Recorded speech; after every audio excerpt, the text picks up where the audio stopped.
Hollywood actor William Shatner has become the oldest person to go to space as he blasted off aboard the Blue Origin suborbital capsule. The 90-year-old, who played Captain James T. Kirk in the Star Trek films and TV series, took off from the Texas desert with 3 other individuals. Mr. Shatner's trip on the rocket system, developed by Amazon.com founder Jeff Bezos, lasted about 10 minutes. The craft safely landed just after 10 o'clock local time. Those aboard got to experience a short period of weightlessness as they climbed to a maximum altitude just above 100 kilometers. From there they were able to see the curvature of the Earth through the capsule's big windows. There is this mystique of being in space and that much closer to the stars and being weightless, the Canadian star said before launch. I shall be entranced by the view of space. I want to look at that orb and appreciate its beauty and its tenacity.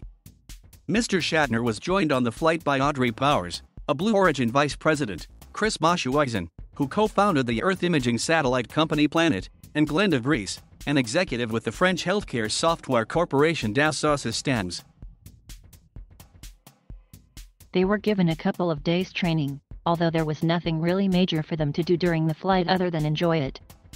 The rocket and capsule system, known as New Shepard, is fully automatic. Blue Origin flight director Nicholas Patrick said the quartet did, however, need to know what to do in the unlikely event of an emergency, and to recognize, and not be perturbed by, the normal bumps and noises of spaceflight.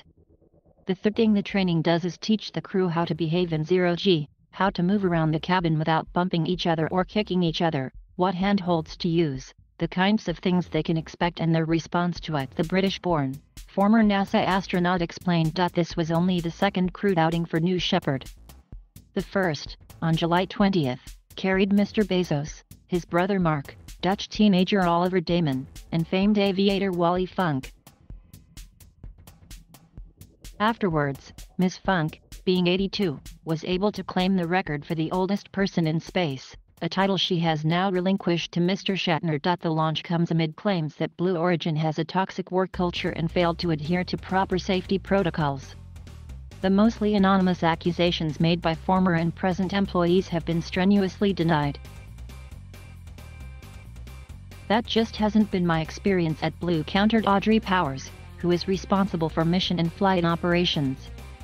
We're exceedingly thorough, from the earliest days up through now as we've started our human flights. Safety has always been our top priority. William Shatner may have been the first person to go from Star Trek's version of space to the real thing, but 3 NASA astronauts have made the opposite journey. Mae Jemison appeared in an episode of TV sequel Star Trek: The Next Generation, while Mike Fink and Terry Virts turned up in the final episode of Enterprise, the Star Trek prequel series. Also providing a link are Gene Roddenberry, the franchise creator, and James Doohan, the actor who played Montgomery Scotty Scott in the original 1960 series and subsequent films.